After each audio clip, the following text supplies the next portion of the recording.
The anime begins with our main protagonist, Kaido, creeping towards a slime in a cave. But instead of using a sword or knife, he sprays 2 bottles of insecticide on the slime until it withers away and dies. Kaido feels a surge of happiness at how skilled he has become at killing slimes. This isn't surprising, as this is his 999th slime kill since he started working in these dungeons, determined to reach the 1000 mark. Venturing deeper into the dungeon, Kaido spots a golden slime sitting on a pillar. Excited by his luck at finding such a rare spawn for his 1000th kill, he quickly realizes this one isn't going to be easy. Undeterred, Kaido grabs a more powerful spray gun filled with pesticide and successfully kills the slime. He celebrates his 1000th kill and eagerly checks his stats, only to realize his level remains the same despite killing a golden slime. Hoping for good loot, he finds a small golden card with a girl drawn on it instead of a normal mana core. Initially confused, he soon realizes it's a servant card, a very rare item, and checks the stats, discovering the servant is a Valkyrie named Sylphie. Deciding to leave the dungeon before researching further, Kaido heads back, passing a group of adventurers with impressive armor, which he envies. At the reception, he exchanges slime cores for money. The receptionist then Hitsu gives him 100 yen per core, totaling 500 yen, which disappoints Kaido, but he takes it and moves on. He then asks Hitsu about the value of a rare servant card, especially a divine class one. But Hitsu thinks for a moment and tells him such a card could be worth over 1 billion yen. Shocked, Kaido keeps this information to himself, heads to his locker, changes into everyday clothing, and exits the area.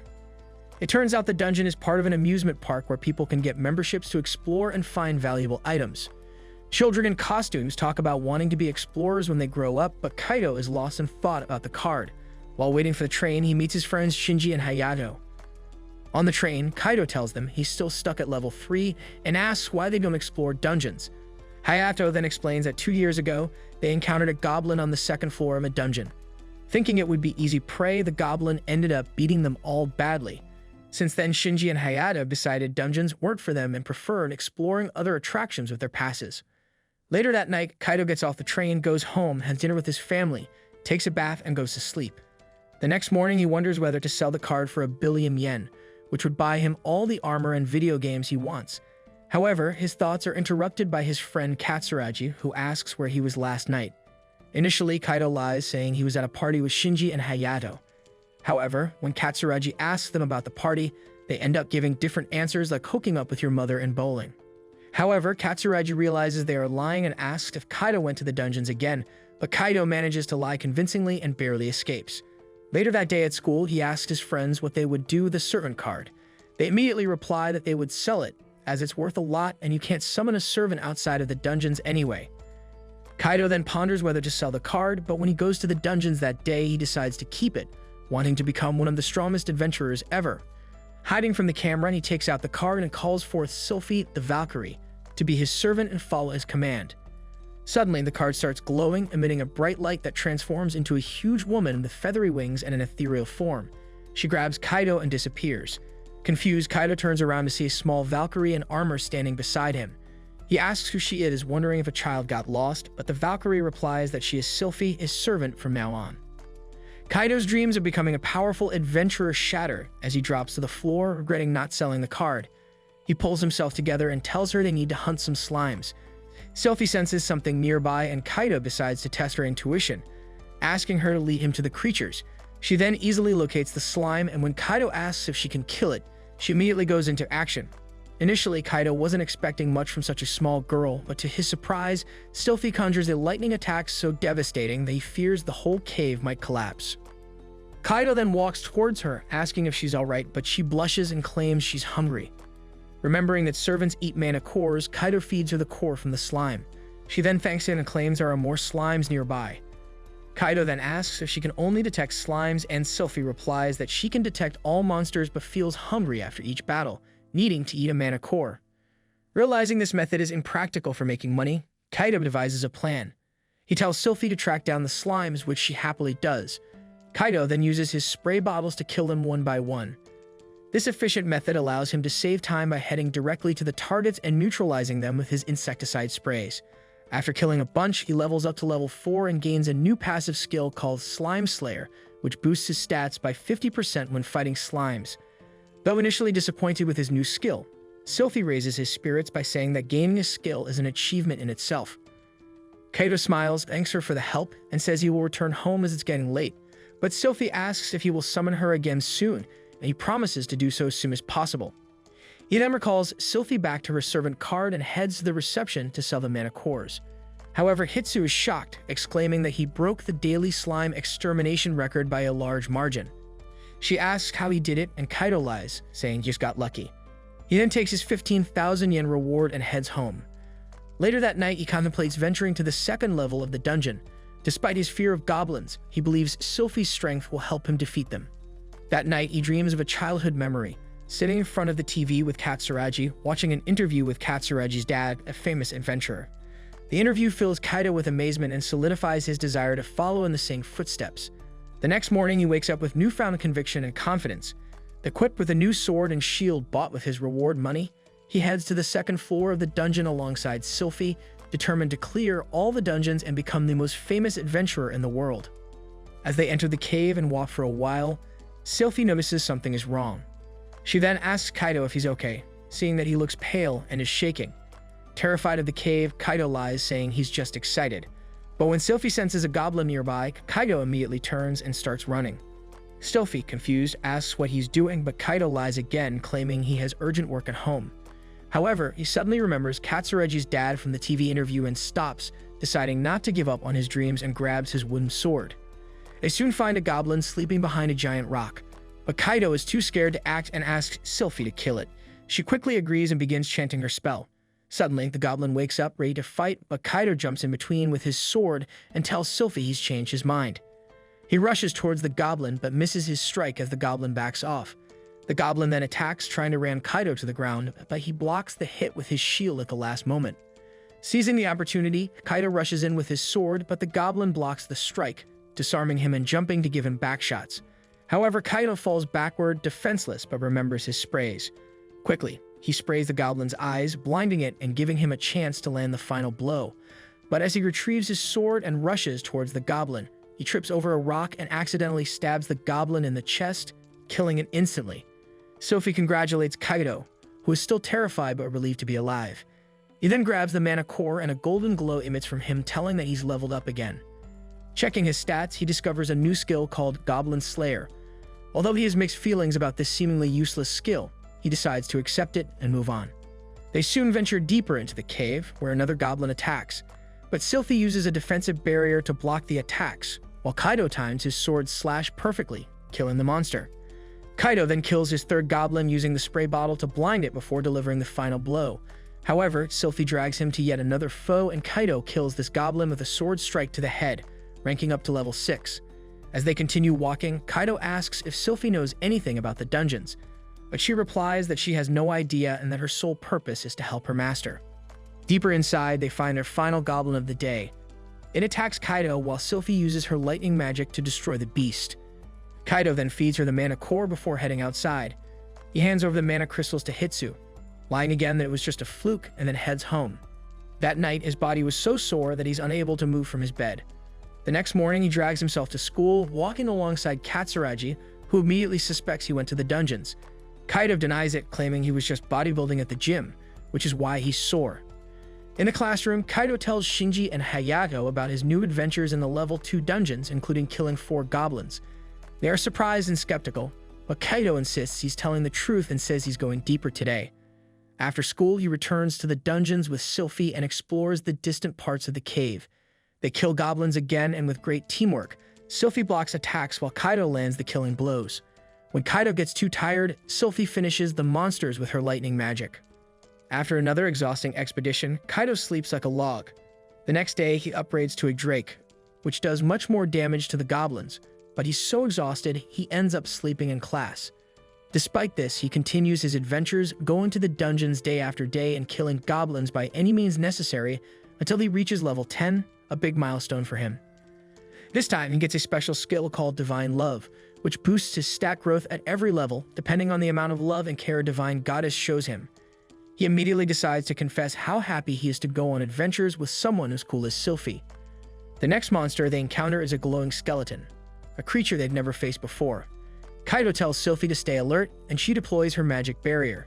The skeleton then rushes at them, crashing against the barrier and trying to break through. Kaido tries to attack but finds his weapons too weak for this rare spawn. He then asks Sylphie to deal with it, and she chants her spell, shooting a lightning bolt that kills it instantly. However, the mana core dropped by the skeleton is bright red. This made him wonder if it could be rare, but decides to feed it to Sylphie anyway.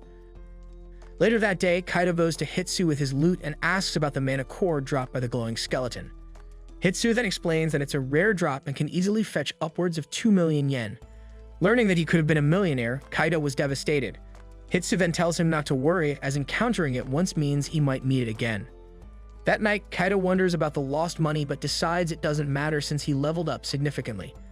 He contemplates moving on to the 3rd floor but knows the enemies there appear in groups and are much more dangerous. The next day, he tells Sylphie that he wants her to simply watch for a while and not intervene. However, Sylphie, thinking that she did something wrong, apologizes, but Kaido explains that he wants to go up to the 3rd floor. He's afraid of becoming too dependent on her to save him, so he wants to get stronger first. Hearing this, Sylphie is relieved and wishes him good luck. Suddenly, a goblin appears from behind a rock and Kaido confidently tells Sylphie to watch as he deals with it. However, his plan backfires and he ends up getting injured badly. This led to him buying potions from Hitsu, which drains all of his savings. That night, he realizes he needs a lot of mana cores to feed Sylphie and better equipment.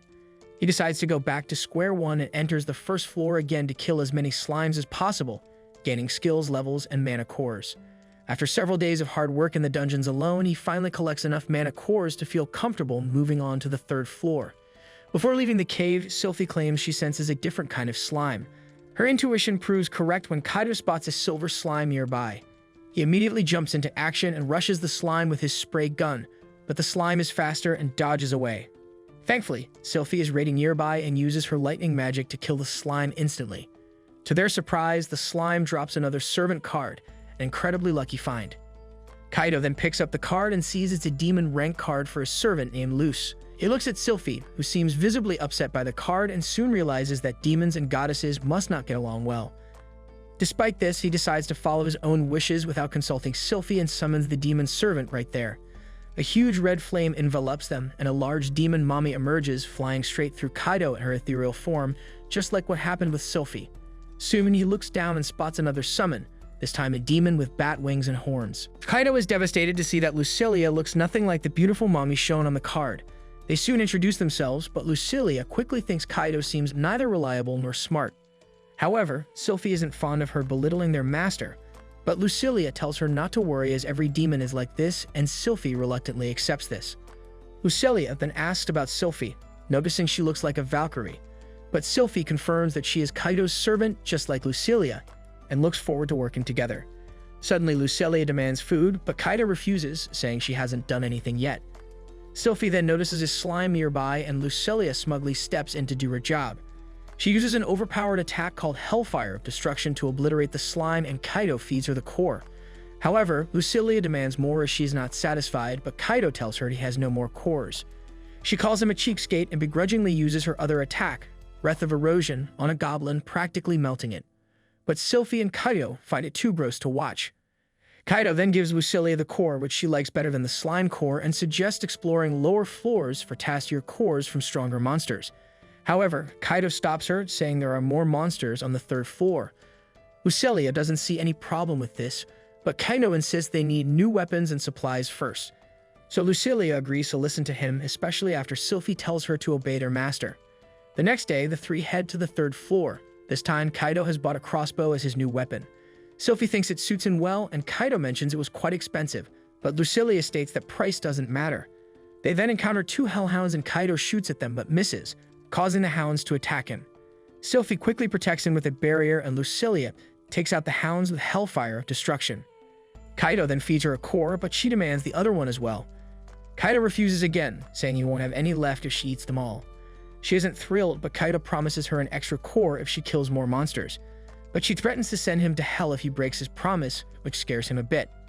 They then soon encounter two wild boars, so Lucilia uses Hellfire of Destruction again but only kills one of the monsters, causing the other to charge at them. She tries to use another attack, but Kaido stops her and shoots the boar. However, one shot isn't enough, startling Kaido and causing him to fall.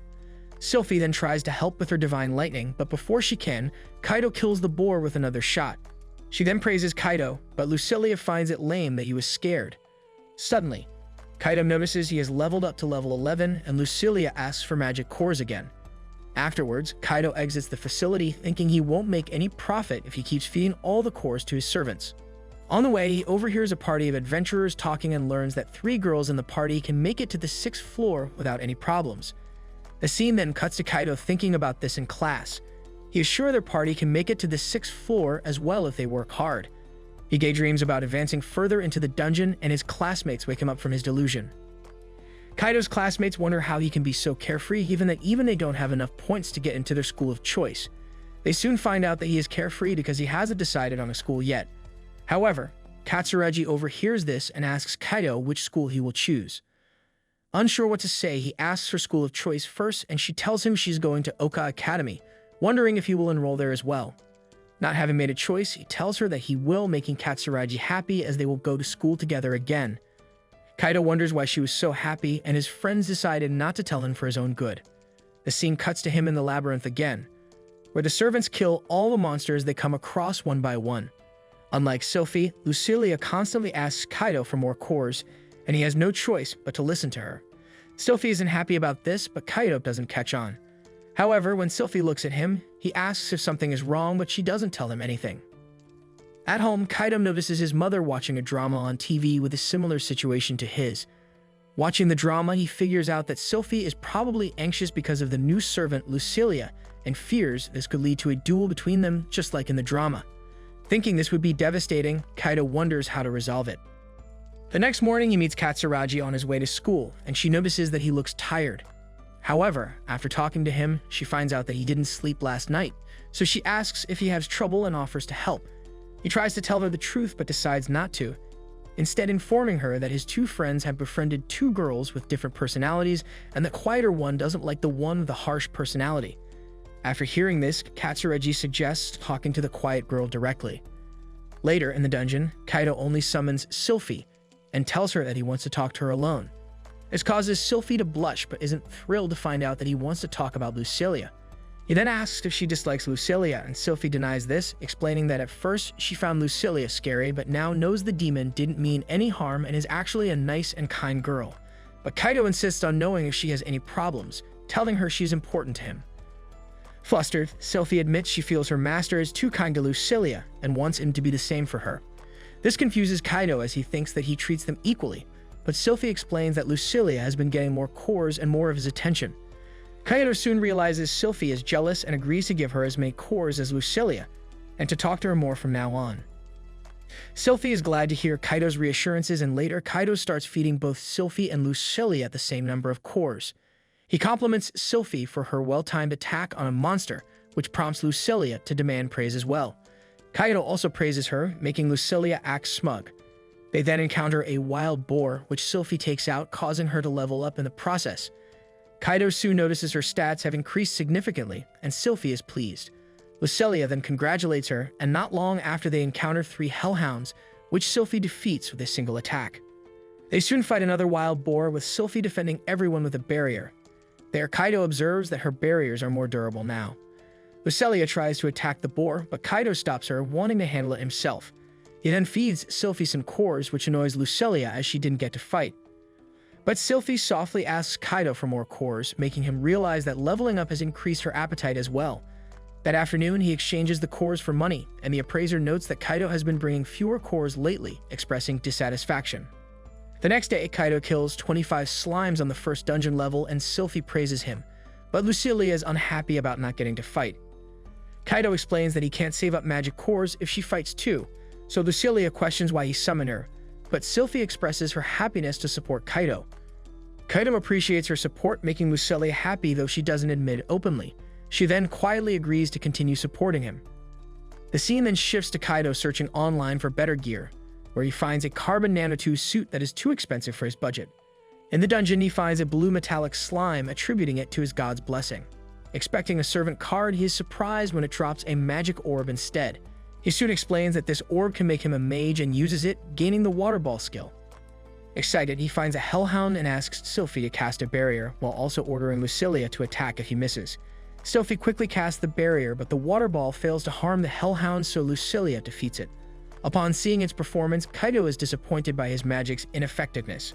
Sylphie tries to cheer him up, admiring his ability to use magic at all, and Lucilia jokes that at least he won't have to worry about drinking water. Regretting not selling the magic orb that night, Kaido sits in a park feeling down. Suddenly, Katsuragi finds him and asks why he's out so late. He almost reveals his magic skill, but changes the subject to a disappointing movie. They then walk home together, and Kaido learns Katsuragi was returning from cram school. He also thanks her for her advice, which helps solve his problem. But when Katsuragi wonders if the situation was about him, he denies it.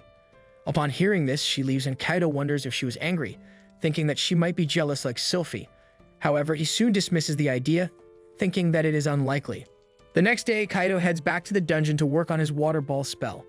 He starts off slow, shooting a water ball at the wall, but it doesn't do much except getting your mom wet. However, Kaido is already exhausted from just one spell but keeps training.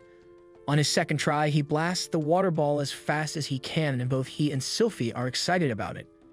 Lucilia, however, is unimpressed because after just 2 water balls, Kaido is completely drained and collapses on the ground, so he heads home and falls asleep as soon as he hits the bed. In his dreams, Kaido remembers watching Katsuragi's dad on TV when he was a kid and how that made him dream of becoming an adventurer like him. Motivated by that dream, he returns to the dungeon the next day and starts practicing his water ball strikes again. This time he's gotten a lot faster and shoots multiple water balls at the dungeon walls, but eventually he runs out of mana. He takes a quick break to catch his breath, but as soon as he feels better, he jumps right back into training. This time, he experiments with the shape of the water ball, turning it into a cube. Thrilled with his success and keeps experimenting with different shapes, but soon he gets worn out and falls on his back. As he's walking out of the dungeon, he trips and falls into the arms of another adventurer. He quickly gets up and apologizes, but this amazing mommy asks if he's alright. Kaido then assures her he's fine and leaves, but she's concerned as he doesn't look well. Seeing him, her crew is impressed by his hustle and heads into the dungeon. The scene then shifts to Kaido dozing off in class, and when the teacher wakes him up, he loudly declares that he's going to give it his all in training today, making the whole class laugh. During the break, his friends ask what he meant by the training stuff, but Kaido explains that he's practicing a crucial skill for dungeon success. But then Katsuragi shows up asking if he's training for the dungeon, but Kaido quickly switches it up, saying he's talking about dance practice. Hearing this, she is relieved and tells him not to overdo it, saying she wants to see his dance performance someday, leaving Kaido and the boys alone. The next day, Kaido returns to the dungeon for some real combat action with his water ball. He shoots a goblin with it, but instead of popping like usual, the water ball stays solid and clogs up the goblin's airways, suffocating it. Sylphie and Lucilia praise him, but Kaido realizes he's not getting any more experience points from the monsters on the 3rd floor. This meant that it's time to level up and head down to the 4th floor. However, Kaido figures he needs better gear for this challenge, so he decides to buy something that's been on his wish list for a while. The next day, he arrives wearing a tight bodysuit, which Sylphie thinks looks great in, but Lucilia shatters his ego by calling him lame. Kaido then explains that the suit is high-end and pricey because it's made of carbon nanotubes that protect him from damage while being thin and light. He proceeds to detail how the suit has top defense against arrows and other piercing attacks, and he's also got a magic amplifying bracelet that'll make even his weak spells hit harder. However, he hasn't tested it out yet and shows off other stuff he bought, but Lucilia drags Sylphie away out of boredom. They eventually make their way to the 4th floor, where Sylphie senses a big creepy monster coming their way. Before Kaido can check the monster encyclopedia to see what they're up against, a giant big black cockroach appears and both girls freak out, clinging to each other. They then start blasting magic spells at the roach monster while running through the dungeon, with Kaido trying to keep up because he doesn't want to be left behind. After they exhaust themselves, Sylphie and Lucilia take a breather and almost attack Kaido when he comes running up to them. Realizing that it's him, she runs over and hugs Kaido, saying she was scared, while Lucilia maintains her tsundere act, claiming she's not scared of bugs. However, Sylphie apologizes to Kaido for leaving him behind and begs him to scold her. But he tells her he isn't mad because they cleared the 4th floor in record time with their wild rampage, explaining that he's collected a lot of mana cores from all the defeated monsters. Surprisingly, Lucilia refuses to eat the big black crystals, but she's too hungry to turn them down. Not long after, they went to scout the 5th floor, where Sylphie's sixth sense detects a sand monster and another monster nearby. Kaido takes aim with his crossbow, but his first arrow misses, and the second one goes right through the sand monster, which immediately retaliates and attacks him. After shouting out Sylphie's name, she quickly throws up a barrier to protect him. But Kaido soon realizes that these two monsters are immune to physical attacks, so he turns to Lucilia for backup. She straight up obliterates them with her fiery attack, and Kaido asks if she needs to recharge her mana with the nasty crystals, but is quickly rejected. They kept on exploring the 5th floor, but it seems like there aren't any more monsters nearby. Just then, Sylphie spots something weird on a wall, but Kaido doesn't see anything special about it. Sylphie then decides to go all out and blast a hole in the wall with her lightning attack, revealing a secret passageway. They soon head in, and Kaido warns the girls to watch out for any traps. Just as he says this, Lucilia tells him it's too late, and an arrow shoots out, sending Kaido to the ground in pain. His party is all worried, but thankfully his bodysuit protects him from any serious damage, so he bounces back in a few minutes. They keep moving forward, but then Lucilia steps on another trap tile. This time, Kaido steps back to avoid the arrow, but gets zapped by lightning instead. Surprisingly, he's totally fine and feels a bit energized by this. Shyly, Lucilia tells him to stop making her worry, but when he asks if she was actually worried about him, she goes full tsundere, denying it again. Eventually, they come across a massive gate with a badass painting on it, and Sylphie senses a crazy strong presence on the other side. But as Kaido's ready to call it a day and head home, the two girls didn't let him off the hook that easily. He then tries opening the gate, but it won't budge. So Sylphie just unleashes her lightning attack on it, breaking it open. They soon step inside and come face to face with two badass monsters. One's a red version of your father, and the other's a massive slime equivalent to the size of your mother. Now that they've come this far, Kaido tells his girls to focus on taking down the red ogre first. They then unleash their lightning and fire attacks, but the ogre barely even flinches because it's immune to magic damage. The ogre charges at them, but Sylphie's barrier skill blocks its attack. Kaido then tells Lucilia to handle the slime while he takes shots at the red ogre with his crossbow. Each arrow he fires chips away at the ogre's health, but then he runs out of arrows. The pissed off ogre starts pounding the barrier, while Lucilia is struggling to deal with the giant slime on her own. As a last resort, Kaido decides to rely on his water ball. He conjures up a water ball and it suddenly freezes because of the bracelet's effect. He then shoots the ice ball at the red ogre, slowly wearing down its health. But then he realizes his mana is running low, so Kaido gets crafty and shapes his ice balls into sharp icicles that pack a bigger punch against the red ogre. With the final 3 shots in his arsenal, Kaido brings down the red ogre, leaving the slime left. As Sylphie is about to smack the slime, Kaido jumps in and defends her with his shield. He then holds the slime back and tells Sylphie to get ready for her divine spear attack. However, his shield and gear start melting, but Sylphie charges at the slime with her divine spear and pierces right through it, barely doing damage to it. As Kaido is ready to throw in the towel, he soon remembers his hero and charges forward, dodging the slime's attacks. He pulls out his trusty bug spray because, giant or not, the monster is still a slime. He soon finishes his 2 bottles, so he digs into his bag and whips out 2 extra strong bug sprays. Kaido then unleashes them all on the slime, and finally, the slime's health hits 0 and it bites the dust. The girls all excitedly hug Kaido, but they end up hurting his injured shoulder. However, he quickly fixes it up by shoving a health potion right after that. But to their surprise, Lucilia levels up and Kaido checks out his stats to find that he's also leveled up a whole lot too. He wastes no time and starts gathering mana cores, but stumbles upon the red core of the ogre, which he knows will fetch a pretty penny. When he goes looking for the slime's core, he instead comes across a rare grade magic sword, which looked more like a steak knife than a magic sword. Later on, Kaido takes the red ogre mana core to Hitsugaya, who's all curious about where he found it. He then tells her about the hidden dungeon on the 5th floor and how he kicked the boss ass. But Hitsugaya says they've got to check that dungeon out fast and lets Kaido know that the red mana core is worth a whole lot of cash. Kaido is stoked to hear that news, and with another good news, Hitsugaya invites him to join an event next week where they'll be taking on the 7th floor as a group. The following week, Kaido heads to the event and bumps into the 3 girls from the other day. Their leader, Eri, introduces herself alongside with the pink cat girl who goes by Miku, with the last one being Hikari. Meanwhile, Katsuragi dreams of the past where she sees her dad heading off to buy milk in the dungeon. She asks him to come back soon and he promises to be home early for dinner. But as he leaves, Katsuragi wakes up.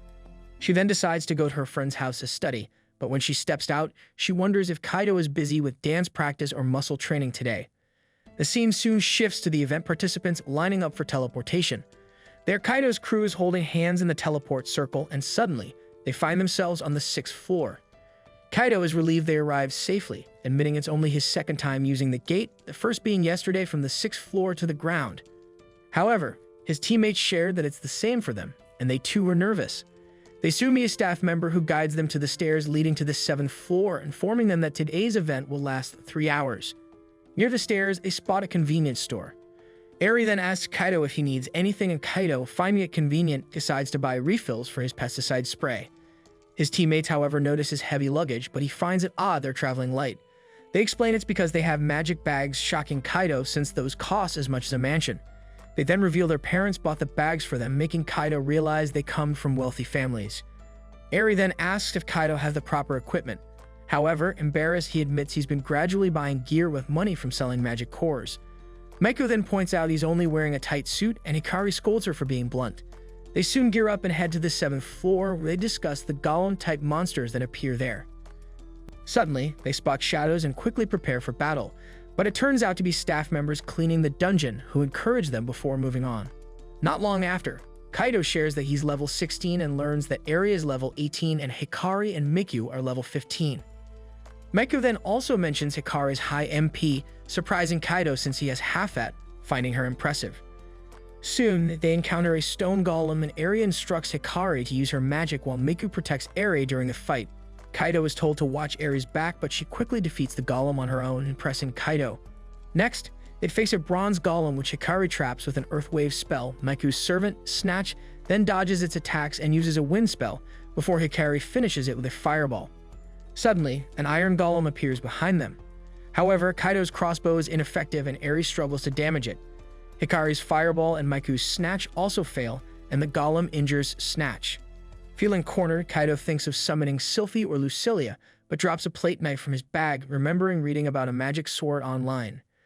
He learned that the magic sword can deal whatever damage the user imagines, so Kaido decides to visualize himself defeating the monster.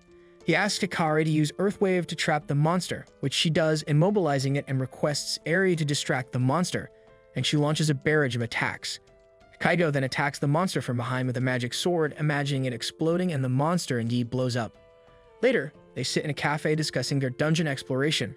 They talk about Kaido's tiny sword, and Kaido explains that he got it as a drop item recently and is relieved it works since it was his first time using it. However, he asks Miku how Snatch is doing and is relieved to hear that Snatch is fine. Kaido then mentions that it was his first time seeing a carbuncle, and that he's never even seen one in a video before. But Miku explains that servants can't be captured on camera. Following her, Eri asks Kaido if he has ever seen any of them on video, and Kaido realizes he hasn't, which explains why guild officials never asked about Sylphie and Lucilia. This causes him to wonder if they are the only ones who know about Snatch. But Miku clarifies that she picked Snatch from an auction and registered him with the guild, so everyone knows about him. After the conversation, Miku suggests they all put matching keychains on their magic pouches to commemorate participating in the event, and everyone agrees. Afterward, Eri asks Kaido to join their party as a permanent member, explaining that there are transfer gates every 5 floors and their current goal is to reach the gate on the 11th floor. Deep down, Kaido likes the idea but insists that he's just an ordinary explorer and not as special as they are. They then try to reassure him, saying they feel safer with him around. But he was soon reminded of his 2 servants. Kaido worries that if they find out he's bringing 2 little girls into the dungeon, he might get reported, so he asks for some time to consider it. This made Miku wonder if he disliked their party, but he assures her he needs time to think and will give them an answer later. The scene then shifts to him returning to the dungeon. Inside, he summons his servants, who are upset that he didn't summon them earlier. There he explains that he's considering forming a party with others, but his servants are unhappy and can't believe this is the first thing he mentions after seeing them. He then tells them he didn't abandon them, explaining he had business to handle and couldn't summon them in the morning. He tries to discuss the party again, but they insist that the 3 of them are fine as they are. Kaido persists, but Sylphie firmly tells him to end the conversation there. Lucilia also gets mad at him for always calling her by her full name, but Kaido is clueless about what else to call her. She then points out he calls Sylphie by her nickname, so he realizes that Lucilia is jealous this time. He soon suggests a few nicknames for her, and she likes Lucy Ad, and they agree to call her this from now on.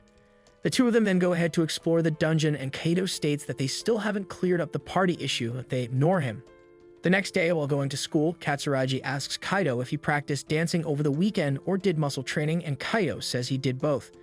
She's glad to hear this and asks if he'd like to go shopping with her next Saturday, and he shyly agrees. Katsuragi then notices one of her friends ahead and walks the rest of the way with her. However, Kaido also encounters his friends on the way, and they have heard about the shopping trip. They wonder if they're going on a date, but Kaido doesn't think Katsuragi would be interested in dating him. His friends are disappointed by how clueless he is, So they then ask him about the event and if he partnered with an older person, but he informs them that he joined a party of 3 girls. Hearing this, his friends wonder if the dungeon is more fun than they expected and consider heading back in there themselves. The scene then cuts to Saturday, where Kaido picks up Katsuragi from her home and they head to the subway station.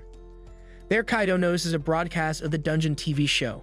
Watching it, we learn that magic cores are valuable resources that can be traded for money. Despite their value, the exact use of their unknown energy is still a mystery. Katsuragi, however, noticing Kaido's interest, tells him to forget about the dungeons for today and focus on their shopping trip. As they walk around town, Katsuragi wonders when was the last time the two of them went out like this. But Kaido thinks back to their childhood, remembering her dad taking them to various places. They then hit the stores for some clothes shopping, where Katsuragi tries on a few outfits. Finally, she asks which one he likes best, and he picks the one she's currently wearing. Afterward, they head to the park, where Katsuragi spots some boats and suggests they go for a ride. As they paddle around, Katsuragi notices some beautiful fish in the water, but Kaido thinks she's even more beautiful. Seeing couples in the other boats, Kaido briefly imagines they must look like a couple too, but quickly dismisses the thought, reminding himself they're just hanging out. Katsuragi soon notices that Kaido looks more muscular than usual and comments that his muscle training is paying off. This flustered the boy, and she says that they should have more outings like this. The scene then cuts to them sipping juice, both enjoying the flavors, but Katsuragi asks if Kaido wants to try her flavor, and Kaido agrees, offering her a sip from his glass. After tasting her flavor, he thinks it's pretty good. However, Katsuragi hesitates for a moment, thinking of it as an indirect kiss, but then goes for it nevertheless. They head back to the subway station and spot an advertisement about the dungeon again. There, Katsuragi sees a dad holding his daughter and tells Kaido she wants to visit another place. She soon leads him to the dungeon theme park, and he wonders if she wants to go inside since the parade and fireworks are about to start. However, she just asks if the dungeon building is inside the park, explaining that's where her dad is. We learn that she had been dreaming about the last time she saw her dad, who had promised to have dinner with her but never came home. She also questions why he even goes into the dungeon. But before they go home, Katsuragi tells Kaido that she had a great time today and suggests that they head home. Deep in his heart, Kaido knows she's worried about her dad, but he is determined to prove that he can be a hero just like him. During his next venture into the dungeon, Kaido experiments with his abilities by coating his magic sword with his water ball spell. Lucelia is skeptical about whether this will work, but to their surprise, it is a success. Using this technique, Kaido defeats a stone golem in one hit. Sylphie is delighted and claps for him, telling Lucelia that their master is quickly becoming stronger. However, Lucelia immediately responds, suggesting that it must be because of a woman, which catches Kaido off guard. When he asks her why she thinks so, Lucelia simply replies that it's her intuition. Sensing his nervousness, Sylphie asks Kaido if the reason he wanted to join a party the other day was also because of a woman. Kaido hesitates but eventually admits that a group of 3 girls invited him to join their party. This causes Sylphie to feel a bit insecure, but Lucelia assumes he doesn't want to waste any more money on them. As she's about to reprimand him for treating them this way, Kaido promises he will continue providing them with mana cores, and both Lucelia and Sylphie forgive him. Kaido soon assures them that he is not joining the party, but Sylphie unexpectedly encourages him to join. She says that if her master has chosen to join another party, she wants to support him, and Lucelia agrees as long as she continues to receive mana cores. Sylphie then asks him to reveal his reason for wanting to party with others, and Kaido explains that he wants to grow stronger by fighting alongside other humans. Otherwise, he will never catch up to Sylphie and Lucelia. Satisfied with his explanation, Kaido promises that he will only join Aries' team on weekends, so they can still spend time together on other days. Later that night, Kaido finds it easier to get permission from an angel and a devil than to call a girl. As he nervously tries to make the call, Katsuragi suddenly calls him, saying she just wants to chat for a bit. Kaido is happy to oblige, but first asks if she knows any ways to reduce nervousness. When she asks why, Kaido uses his friends as a cover, saying they want to call a girl but are too nervous. Katsuragi then shares a story about a time she was nervous to play the piano on stage, and her dad forced a smile onto her face to calm her down. He then tells her that he'll try that out and wishes her good night. As the call ends, he wonders what she wanted to talk about in the first place but doesn't dwell on it. He then calls Eri, who is practicing in her family dojo. Upon receiving the call, she eagerly asks if he has decided to join their party. Kaido soon explains that he can only join on weekends, and Eri replies that they only visit the dungeon on weekends, so it works out perfectly. On the following Saturday, Kaido joins the girls and enters the 7th floor of the dungeon. When a group of stone golems attacks them, Kaido takes charge, instructing Hikari and Miku to support him. Hikari uses earth magic to restrain 2 golems, while Miku summons her servant Snatch to distract the third. Seizing the opportunity, Kaido enchants his magic sword with Water Ball, creating an ice sword, and defeats a golem with a single strike. Another golem attacks, but he dodges and finishes it off quickly. The girls are curious about when Kaido learned magic and why his Water Ball took the form of a sword. He explains that he knows only one water spell and has been experimenting. Eri, however, compliments his Ice Blade and his leadership, finding it hard to believe it's his first time fighting with a group. To avoid more questions, Kaido praises Eri's skill with her weapon, and she mentions she's been practicing since childhood. Suddenly, Kaido's stomach growls loudly, and he asks the girls if they can take a lunch break. To his surprise, they have an entire kitchen set up in their magic pouches and prepare fried fish and grilled steak right in the dungeon. When Kaido returns home that night, he reflects on how Eri and her friends possess a level of generational wealth he can only dream of achieving. The following day, Eri plans to explore the 8th floor of the dungeon, which features aquatic monsters and water-based terrain. Since Kaido doesn't know how to swim, he buys a high-end life jacket to help him. But when they arrive at the 8th floor, Snatch, Miku's servant, detects a monster in a pool of water. Suddenly, a salamander emerges from the pool and spits acid at Kaido, melting his expensive life jacket instantly. Kaido cries out, demanding the monster refund him for the life jacket, but it spits more acid at him, forcing him to dodge. Miku then shoots the salamander with a crossbow Kaido lent her, as he was no longer planning to use it. They soon encounter more water-themed monsters and spend much of their time running from them. A squid monster flings Kaido into a pond, and he flails around because he can't swim. However, Eri tells him to stop being a wimp since the water is shallow. Next, they face flying tuna monsters that leap out of the water to attack them. Kaido fights them with his magic sword, while the girls use their weapons to thin out the fish monsters. As Kaido runs low on ammo, he notices Eri effortlessly slashing down monsters with her long-handled blade. Inspired, he shapes his ice sword into a similar weapon and starts taking down the fish monsters, though each slash drains a significant chunk of his mana. The girls notice him cutting down the monsters with ease, but Kaido collapses after using up all his mana. When he wakes up, he finds himself resting on Eri's lap and quickly sits up, apologizing for troubling her and assuring her he's fine. Surprisingly, his mana points are fully restored, and Eri reveals that she gave him a mana potion while he was unconscious. Kaido, however, says that it must have been expensive, but she tells him not to worry about it since they're party members. Eri then comments on Kaido's fighting style, and he explains that he based it on her technique. Before they can discuss further, Snatch warns everyone about a very powerful monster approaching. They stay on guard as a huge dinosaur-like creature emerges from the water. Kaido panics, explaining that dinosaurs are high-level monsters usually found on deeper floors. He and the girls attempt to flee, but the dinosaur follows. Its immense weight causes the floor to crumble, blocking their exit. Realizing they have no way out, Kaido declares they must fight together to survive. He instructs Miku and Hikari to attack the dinosaur from a distance and asks Eri to strike while he distracts it. Hikari's earth magic and Snatch's wind blades are ineffective against the water dinosaur. Although Kaido manages to stab it with his ice blade, the damage is minimal. Enraged, the dinosaur attacks him, creating a perfect opening for Eri to deliver a finishing blow. She leaps onto the dinosaur's head and stabs it with her spear, but it's not enough. The monster violently swings its neck, flinging her away. Kaido rushes to check on Eri, who mutters about becoming a hero. As she tries to reach for her weapon, she passes out. Supporting Eri, Kaido considers calling Sylphie and Lucilia, but hesitates to reveal them to others. However, seeing the monster trying to attack Hikari and Miku, he decides it's not the time to hesitate. He pulls out the servant cards and summons Sylphie and Lucilia. A radiant storm of divine and demonic energy swirls before Sylphie and Lucilia appear, leaving everyone in awe. Even Eri opens her eyes just in time to see Sylphie and Lucilia take form. Kaido apologizes to them for the sudden summons and asks them to defeat the dinosaur monster. They use their lightning and fire attacks, bringing down the dinosaur monster in seconds. Once the threat is neutralized, Sylphie rushes to Kaido, asking if he's hurt, but he assures her he's fine. Lucilia then teases Kaido, saying he was after women in the end. Suddenly, Miku leaps on Sylphie, exclaiming that she's never seen anyone as cute as her and asks if Sylphie is a real angel. Meanwhile, Hikari thanks Lucilia for saving them and gushes over the cute demon. Lucilia tries to act cold, but she can't resist Hikari's earnest gaze and agrees to let her get closer. Even Eri is smitten by their cuteness but restrains herself.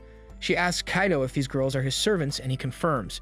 They then go to the dungeon's bathhouse, and Eri is amazed that Kaido has both an angel and a demon as his servants. There the girls get comfortable together and we see Kaido by bathing together with Snatch. Later, they exit the dungeon and Hikari's parents arrive to pick up her and Miku. Once alone, Kaido recalls Eri's determination to return to the fight despite being knocked out, wanting to be a hero. He asks if they can talk about it, learning that her dad inspired her to be a hero who faces great challenges and saves everyone. Kaido feels they share a similar spirit. Eri then invites him to an open campus event at her university the following weekend. Kaido discusses the event with his friends, knowing Eri attends a prestigious university.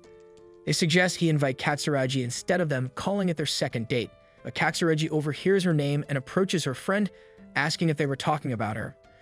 Kaido tries to deny it, but his friends encourage him, so he uses the nervousness removal technique before telling Katsuragi about the open campus event. It turns out Katsuragi was already planning to attend and wanted Kaido to join her from the start. The next weekend, she wears the dress Kaido chose for her on their previous date to the event. But when Kaido sees Katsuragi, he can't help but think she looks cute. They then head off to Oka Academy, and on the train, Kaido initially sits a bit too far from Katsuragi, but quickly moves closer when she tells him to. She thanks him for inviting her to the open campus, but Kaido, trying to play it cool, says it's no big deal since he planned to go anyway. Katsuragi mentions that she enjoys it more with the two of them together, and Kaido can't help but agree. For a moment, it feels like a date, but he quickly reminds himself they're just checking out the academy. But it turns out Shinji and Hayato are also on the train, equally excited. Kaido, a bit surprised, asks why they're tagging along since their plans involve different schools. However, they casually explain that they just wanted to experience an open campus themselves, reassuring him they have no intention of playing third wheel between him and Katsuragi. Kaido brushes off their remarks, focusing on Katsuragi instead. As they continue the ride, Kaido spots a poster about the dungeon on the train. She quickly notices his interest and asks if he's bummed about missing out on the dungeon. But with a smooth move, he tells her that going to the open campus with her is way better than any dungeon. His doobly Riz made the girl smile and suggested they forget about the dungeon for today. Soon after, they arrive at Oka Academy. The grand campus immediately impresses them, and one glance is enough to tell this is where the elite gather. Katsuragi suggests heading to the reception, and on the way they pass by some beautiful cherry blossom trees. Katsuragi imagines the two of them walking together under these cherry blossoms next spring, and Kaido can't help but picture the same. Lost in his daydreams, Kaido starts to drift off, but Katsuragi quickly snaps him back to reality. Realizing he's getting ahead of himself, Kaido resolves to focus on studying hard and passing the exams to make his dream come true. He reminds himself that even if they both get into the academy, they'll just be classmates, and with that, he pushes his fantasies aside. After arriving at the reception, Kaido spots Eri, who seems eager to get to know him better. She casually wonders if he's brought his friends along, but before Kaido can even finish introducing them, his friends, suddenly energized by the sight of a beautiful girl, jump in to introduce themselves with an air of dignity they rarely show. Eri then asks if the girl with him is his girlfriend, but Kaido quickly clarifies that Katsuragi is just his childhood friend and neighbor.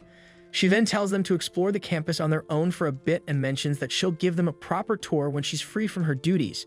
As they leave, Eri feels oddly relieved that Katsuragi isn't Kaido's girlfriend, though she's not quite sure why. As they wander through the academy building, Katsuragi, ever curious, asks Kaido how he and Eri met.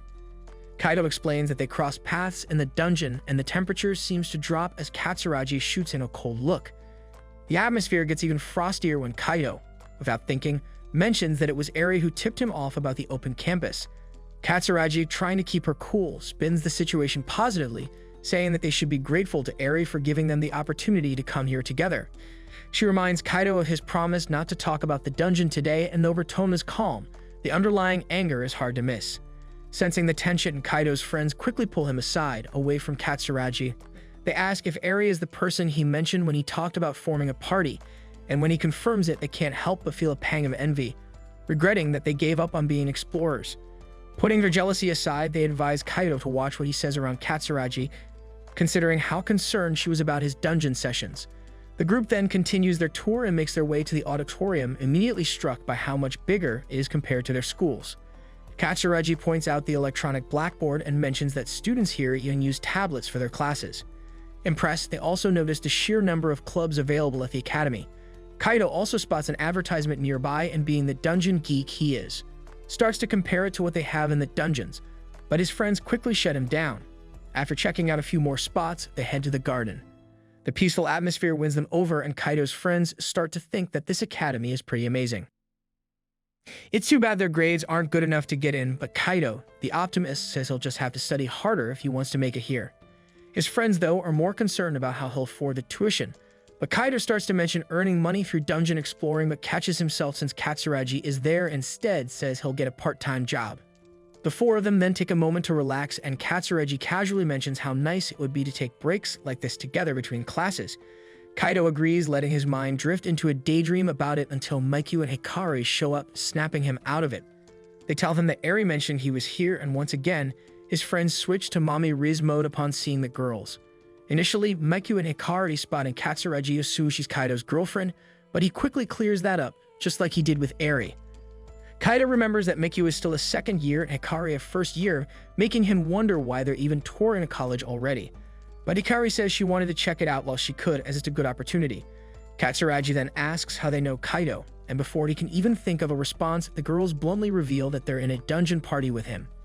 Katsuragi's mood instantly chills, but thankfully Eri arrives just in time to break the tension. She suggests they all head to the cafeteria for something to eat, and everyone eagerly agrees. The scene then shifts to them in the cafeteria, and everyone is blown away by the incredible menu. Eri points out that since it's a school cafeteria, the food is surprisingly affordable, and soon they dive into their meals, loving every bite. It's then revealed that this is the first time the rich girls have ever eaten in a cafeteria, and they're actually enjoying the experience. When Katsuragi goes to get a refill, Kaido offers to do it for her, but she suggests they grab enough for everyone, so the two of them head off together. Meanwhile, Hayato asks the girls if they've ever encountered a certain instructor during their explorer training. They recall meeting him and agree that they all disliked him because he was so strict.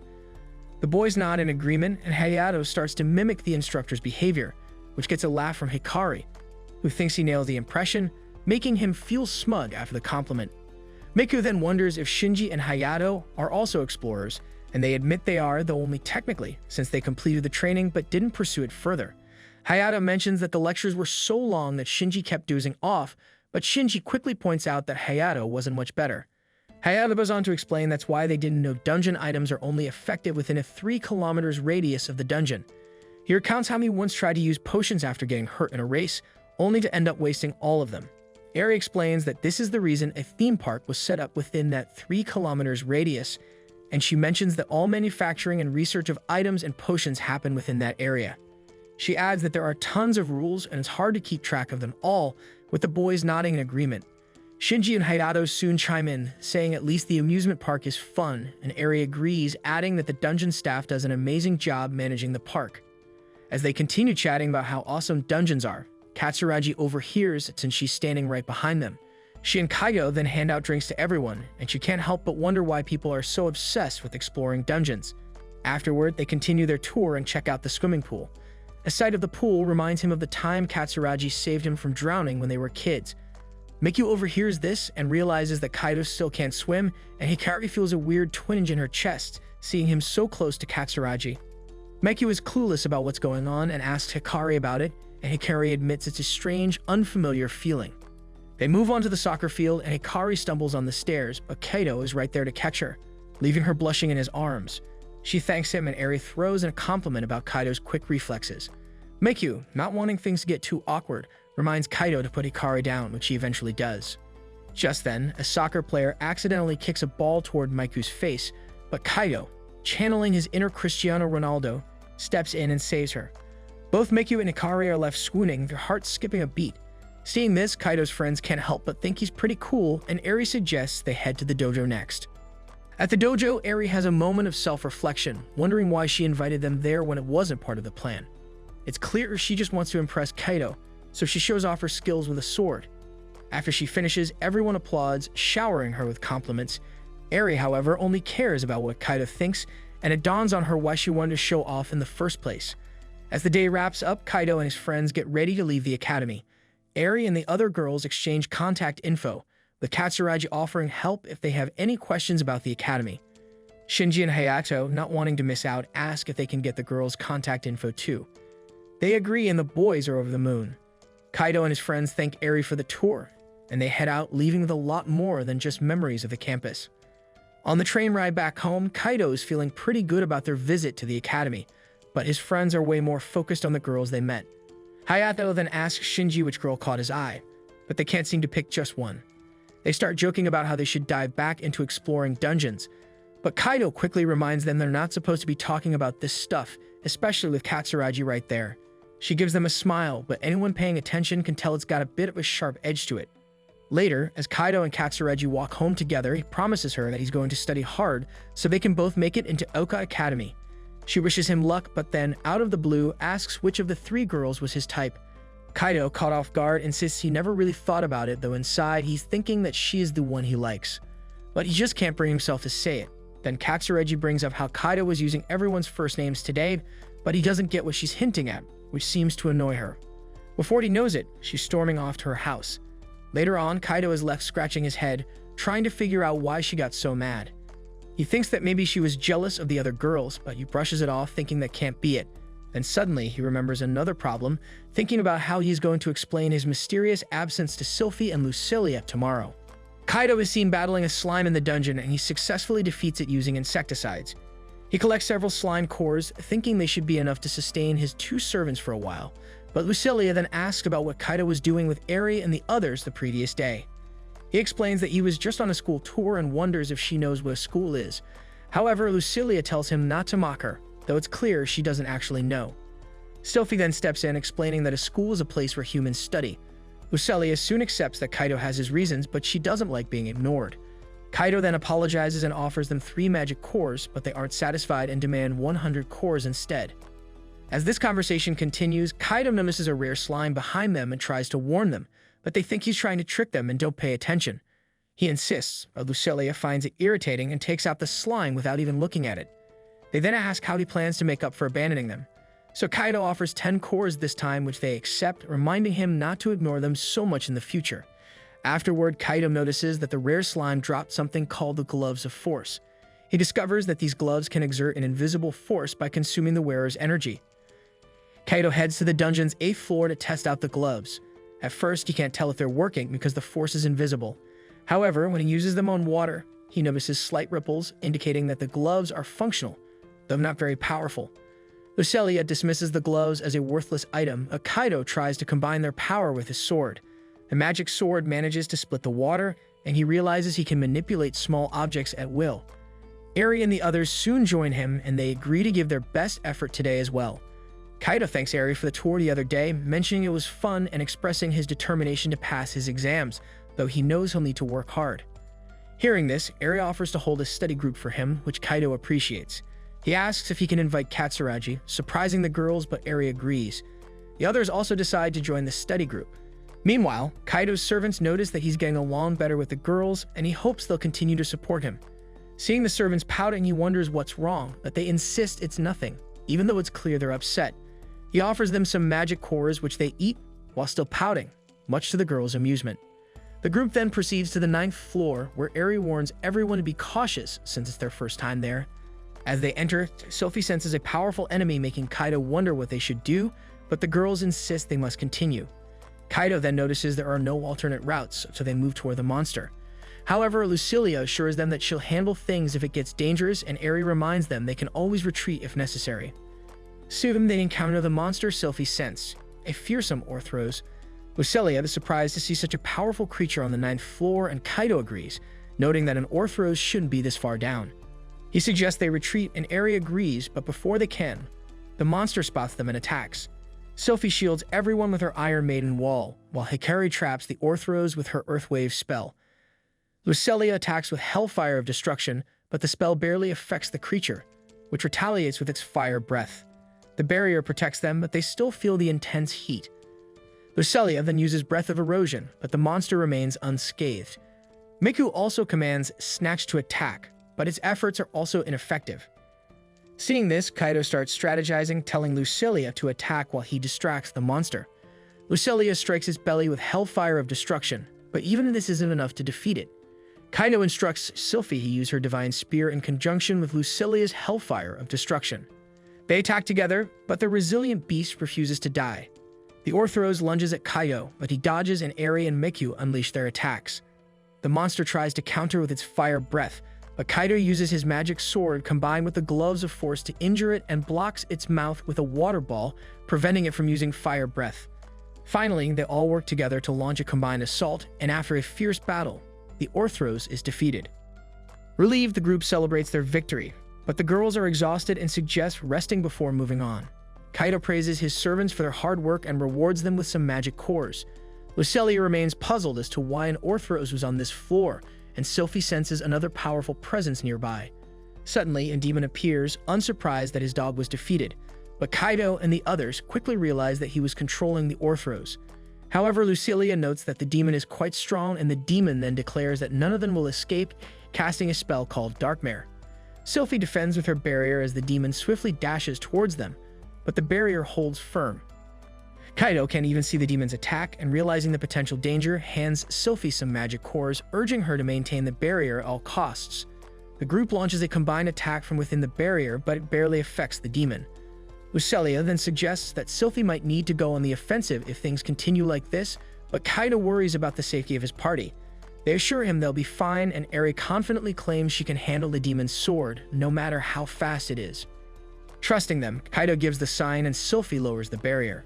She and Lucelia then attack the demon together, but it proves ineffective. The demon attempts to strike Kaido, but Eri intercepts, only to be thrown against the wall. The demon then targets Kaido again, but Kaido blocks with his magic sword, breaking the demon's weapon in the process. Enraged, the demon, furious that his sword, given to him by a duke, was destroyed, punches Kaido, sending him flying. Seeing this, Sylphie, Lucelia, and Snatch attack the demon together out of anger. Meanwhile, Kaido heals himself with a potion, and Miku checks on him. Assuring her that he's fine, Kaido asks for her help. She and Snatch then team up to attack the demon, creating an opening for Kaido to stab him from behind using Balzard. Kaido unleashes Balzard's power, creating a large hole in the demon's body, causing him to fall to his knees. Kaido wonders if this is enough to defeat him, but the demon quickly heals himself with magic and retaliates, punching Kaido. The girls try to protect him, but the demon easily pushes through them. Even Sylphie's attack is ineffective, and she is thrown against the wall. Lucelia urges Kaido to run while she fights the demon, but Kaido stays, determined to find a way to defeat him.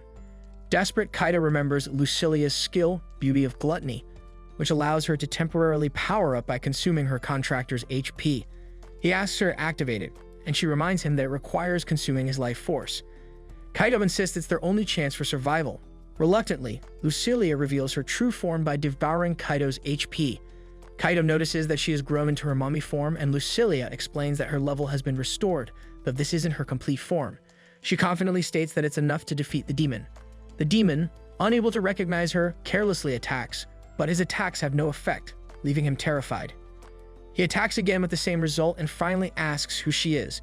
Lucelia introduces herself as a Viscount-class demon, horrifying him.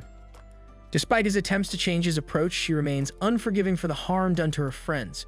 She prepares to unleash the storm of divine destruction.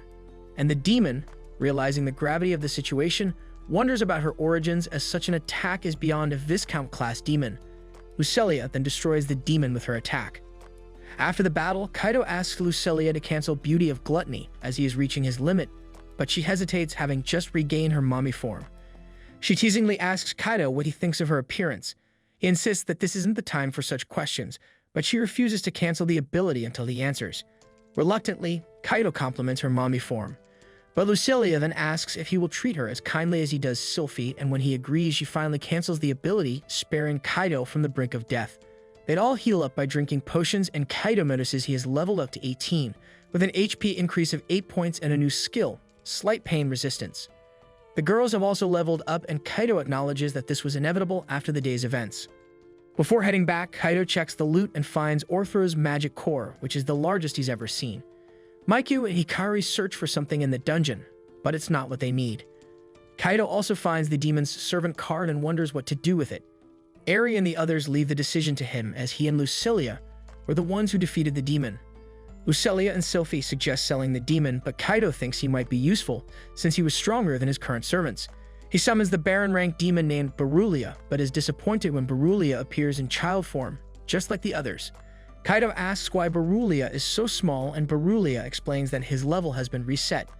Regretting the summoning, Kaido even considers selling him, shocking Berulia. Later, Kaido is seen bathing in the dungeon's bathhouse with Berulia washing his back. Berulia asks Kaido not to abandon him, and Kaido worries about how this might look if someone sees them.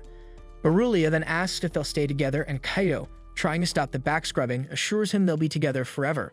Berulia hugs him, thanking him, though Kaido feels uneasy. Meanwhile, in the girls' bath, the servants overhear them through the walls and think Kaido and Berulia seem to be getting along well. Afterwards, Kaido sells the Crystal of Orthros, and the appraiser is surprised to learn they obtained it from defeating an Orthros on the 9th floor. She says she'll send a team to investigate immediately and informs Kaido that the core is worth 24 million yen. Kaido is shocked by the amount, and she offers to transfer the money to his account. Kaido wants to split the money equally among the four of them, but the others don't mind if he keeps it all. However, he insists on sharing, so they agree to take their portion. The appraiser then asks if Kaido needs help filing his income tax, which confuses him since he's never dealt with taxes before. Later, at a cafe with the girls, Kaido apologizes for making them sit through a lecture on income tax when they're already tired. They don't mind and offer advice on how to handle taxes, suggesting he save all of his expenditure bills to reduce his tax liability. Kaido realizes he usually throws away such bills and decides to keep them from now on. As the day ends, Ikari leaves by car and Eri remarks that it's been a hectic day. She notes that Kaido seems to attract special things, but he dismisses the idea even though he briefly considers the fact that he has 3 servant cards before dismissing the thought. The scene then transitions to Miku speaking with Hikari on the phone. Hikari expresses her excitement about the upcoming weekend raid, eager to see everyone's new skills.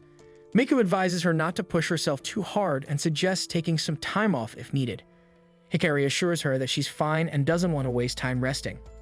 Miku agrees to see her on the weekend, and they end the call. Once the call is over, Ikari drops her tough facade and starts coughing. During the weekend, Kaido and his team are inside the dungeon once again. Kaido asks Berulia to demonstrate his strength, but Berulia requests a weapon, surprising Kaido, who had assumed Berulia had his own. However, Lucili reminds Kaido that Berulia broke his weapon earlier. Kaido rummages through his bag and pulls out a tungsten rod he had purchased earlier, offering it to Berulia. Though Berulia hesitates, hoping for something more sword-like, he apologizes for seeming ungrateful. Kaido explains that it's all he has at the moment, and Berulia reluctantly accepts it. As the group continues through the dungeon, Berulia uses the tungsten rod to fight monsters and successfully defeats them. Kaido, impressed by his strength, realizes that Berulia might be stronger than him. Berulia, hoping to prove his worth, asks Kaido to keep him around even though he's not yet fully accustomed to his current level. With teary eyes, Berulia expresses his desire to serve Princess Lucilia and Princess Sylphie. The girls are flattered by his words, and Berulia promises to become Kaido's sword and do his best. Kaido, agreeing to keep him, acknowledges Berulia's strength despite his slower movements and expresses his anticipation of working together. Kaido then decides to test Berulia's Dark Cure skill. He intentionally reduces his HP to near 0 and asks Berulia to cast Dark Cure on him. While the spell helps Kaido recover slightly, Berulia explains that Dark Cure is meant primarily to heal injuries and restore HP just enough to keep someone from dying. Kaido is disappointed as he had hoped to use Dark Cure in combination with Beauty of Gluttony to extend the duration of the spell. Lucilia suggests they try it out, but Kaido declines, worried about his low HP. Lucilia reassures him that he won't die instantly, eager to transform into her adult form again, but Kaido falls while trying to evade her. Berulia offers to heal Kaido's injury again, and after casting Dark Cure, Kaido notices that his wound no longer hurts. Realizing that Berulia's skill could help him save potions, Kaido compliments him, making Berulia happy. The group then heads to the deeper floors of the dungeon. They encounter a metal golem, and Eri and the others prepare to showcase their abilities. Hikari uses her Ice Circle skill to freeze the golem in place, while Eri slices it in half with her Iron Slash skill. Kaido is amazed by their teamwork, but Eri notes that her skill drains a lot of MP, so she can't afford to miss. Next, they encounter 3 Earth Golems, and it's Miku and Snatch's turn to shine. Miku uses her Dance of Illusion skill to trap the golems in an illusion, while Snatch attacks them with his Hedgehog skill, easily taking them down. Kaido observes how much stronger their combination has become and decides it's time to test Sylphie's new skill. As they continue exploring the dungeon, they come across more monsters. Kaido instructs Sylphie to use her song The War Maiden skill, and asks Lucilia and Berulia to join the battle to test if her skill affects servants. Sylphie begins singing, summoning an angel who blesses Kaido and his servants with buffs. They feel a surge of strength and can predict the monsters' movements, allowing them to defeat them with a single strike.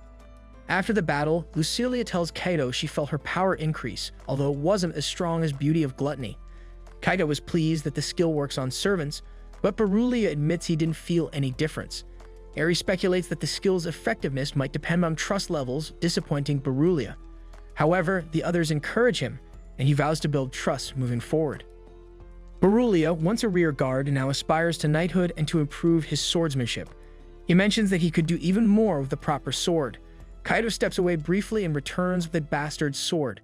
Berulia, overwhelmed with emotion, remains silent, leading the others to wonder if he dislikes the sword. However, Berulia is so happy to receive a real sword that he cries, promising to do his best. He then tests the sword against some monsters, effortlessly cutting through them, impressing everyone. Berulia hands over the magic crystals to Kaido, feeling more energized now that he has a sword. Kaido thanks him for his hard work, and Berulia is grateful for the praise.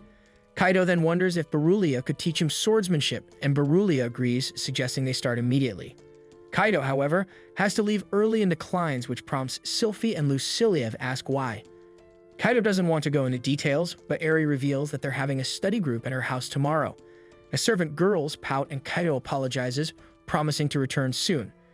The scene then transitions to Kaido and his friends arriving at Eri's house. They are astonished by how enormous it is. Shortly after, Miku and Hikari arrive in their car and they all head inside. As they walk, they see nothing but a forest ahead and wonder where the house could be. They soon notice the girls getting into a car to drive to the house, and Kaido asks for a ride. However, the girls point out a path for the men, leaving them dismayed at the prospect of walking. The girls then greet Eri in her house, and Katsuragi comments on how elegant it is. Eri thanks her, explaining that her house has been a dojo for generations, designed to balance mind, technique, and body. She mentions that there's a dojo for honing skills, a waterfall for mental clarity, and a garden for physical training. She also notes that the hill is perfect for building basic physical strength, something she uses daily. When the guys finally arrive at the house, they're completely exhausted. Eri tells them it's time to start their study session, much to their disbelief as they had hoped for a break. Eri then leads them to the dojo, surprising the guys who thought they'd be going to her room. She explains that her room isn't big enough for everyone, and that she can practice her spear techniques in the dojo if she loses focus. She also suggests they visit the waterfall if they struggle with idle thoughts. The guys, skeptical, realize that Eri is probably the only one who would do these things. Everyone takes their seats to start studying. Kaido hopes to sit next to Katsuragi, but that seat is already taken, so Eri invites him to sit next to her instead. Katsuragi feels a pang of jealousy seeing them together, but Hikari asks Katsuragi to teach her instead.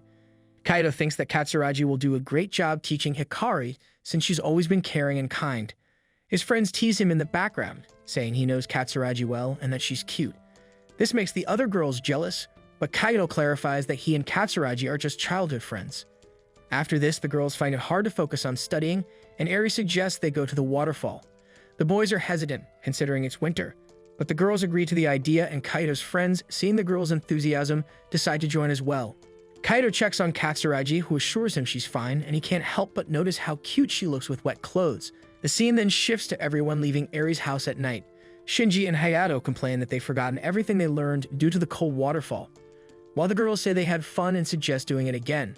The guys notice that the group is getting along better than they were in the morning, and Kaido feels happy about this. The next day, Lucilia and Sylphie find out that Kaido had fun at the waterfall instead of studying. The girls confirm this and mention that the fun they had has put them in good spirits today. Hikari comments that they might reach the 10th floor at this pace, and the servants are annoyed that the others got to have all the fun. Lucilia becomes determined to prove she can be more useful than Eri and the others, and they all head out. On the way, Miku tells Hikari not to push herself too hard, but Hikari mentions that she's been having a lot of fun lately and hopes these days last forever. She also reveals her desire to be a hero. Suddenly, Sylphie senses monsters ahead, and they come across 2 silver orcs and a lizard man.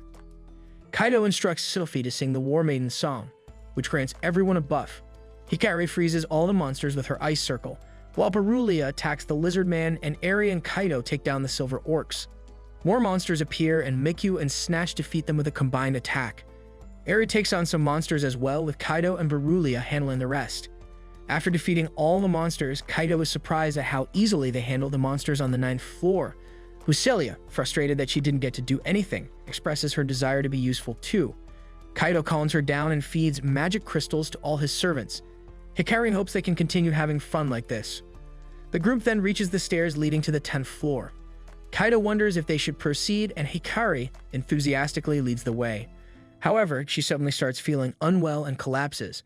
The others notice blood coming from her mouth, and Miku, with tears in her eyes, desperately tries to wake her up. After rushing Hikari to the hospital, Miku clung to her hand even as Eri reassured her that Hikari wasn't in serious danger. The doctor had informed them that Hikari just needed rest and had been sedated so she wouldn't wake up that day. Despite this, Miku insisted on staying by her side. Kaido mentioned that they had high-quality potions, so Hikari would be fine, but Miku snapped at him, pointing out that the potions only healed injuries, not illnesses. Eri and Kaido asked if Miku knew anything about Hikari's sickness, but before she could answer, Hikari's parents arrived. They thanked Miku and the others for being such good friends to their daughter, noting how much happier Hikari had become since meeting them. Hearing this, Miku was overwhelmed with guilt for not being able to help her friend more, and she ran off. Kaido and Eri followed her, finding her sulking on the rooftop. There, Miku recounted how she met Hikari 2 years ago. At that time, Miku was a top player in a card game, unbeatable by anyone. Even the former champion kept challenging her only to be humiliated repeatedly as he couldn't win. Frustrated, he accused Miku of being a whale, winning only because she spent thousands of dollars on premium decks.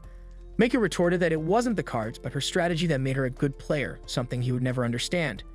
Confident as ever, she felt unbeatable, until the shy Hikari challenged her. Hikari seemed like a novice, but Miku accepted the challenge and was shocked to see Hikari using the exact same deck as hers. Miku knew Hikari must be wealthy to afford such rare cards, but what surprised her more was how identical their decks were despite their different playstyles. In the end, Miku won and advised Hikari to choose cards that match her own style. Hikari admitted she was a big fan and wanted to emulate Miku. Instantly charmed, Miku offered to help Hikari build a custom deck. As they worked on it together, they became best friends. They had fun together, and soon they registered as a team for the national tournament, where they dominated the competition and became champions. But just as Hikari held up the trophy, she fainted. She was rushed to the hospital, where she apologized to Miku for hiding something from her. Before she could explain, she was taken inside, and her parents arrived, revealing Hikari's illness to Miku. After finishing her story, Kaido asked Miku about the disease, but Eri stopped him, recognizing the sensitivity of the topic. Just then, Hikari's father appeared and decided to tell them the truth. Hikari was suffering from an incurable disease that progressively deteriorated her organs. The doctors had warned that if she collapsed again, her chances of survival were slim. Eri expressed surprise, saying she never noticed any signs of illness in Hikari, to which Miku explained that Hikari's medication suppressed her symptoms. Also, since Hikari had high stats in the dungeon, she always felt better there. Hikari's father was shocked to hear about her going to the dungeon, realizing that when she said she was going to the park with friends on weekends, she was actually going to the dungeon. Miku apologized for lying, but he reassured her that if that's what Hikari wanted, he was okay with it. Kaido then asked the crucial question: why was Hikari exploring the dungeon despite her health condition? Miku hesitantly explained that she had read online about a rare drop item called the elixir in the dungeon, said to cure any illness. It was rumored to sell for millions of dollars on the black market. As Miku was reading the article, Hikari appeared beside her and asked if she was planning to go to the dungeon to find the elixir.